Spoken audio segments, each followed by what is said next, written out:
నమస్తే రైతు మిత్రులారా! నేను మీ చక్రవర్తినండి. ప్రెజెంట్ అయితే మనం పుచ్చ పంట వేయబోయే ప్లాట్‌లో అయితే లోదుక్కులు చేసుకున్న తర్వాత మన ట్రాక్టర్‌తో అయితే మట్టిని మెత్తగా అయితే రోటావేటర్ అయితే ఇవాళైతే వేస్తున్నామండి. మరి చాలామంది రైతులు నన్నడుగుతున్నారు. దుక్కుల్లోకి ఎలాంటి ఎరువులేయాలి? దుక్కుల్లోకి ఎలాంటి ఎరువులేయాలని చెప్పి. నేనైతే దుక్కుల్లోకి ఎలాంటి ఎరువులైతే వేయట్లేదండి.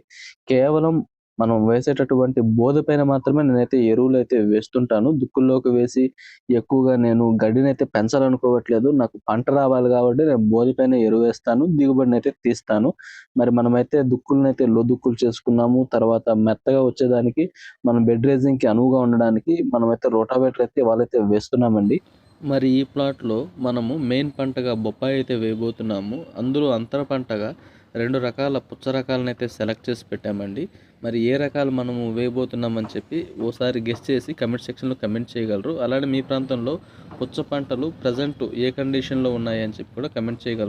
మరి మన వ్యవసాయంకి సంబంధించిన సమాచారం అనేది మన యూట్యూబ్ ఛానల్ ద్వారా రైతులకైతే అందించడం జరుగుతుంది. అలానే ఫాలోవర్స్ కోసము ఇన్‌స్టాలో కూడా మనమైతే రీల్స్ ద్వారా అయితే మరింత సమాచారాన్ని రైతుల కోసం అయితే అందిస్తున్నాము. సో, ఫర్దర్ ఇన్ఫర్మేషన్ కోసం అయితే ఫాలో అవుతూ ఉంటారని కోరుకుంటున్నాను.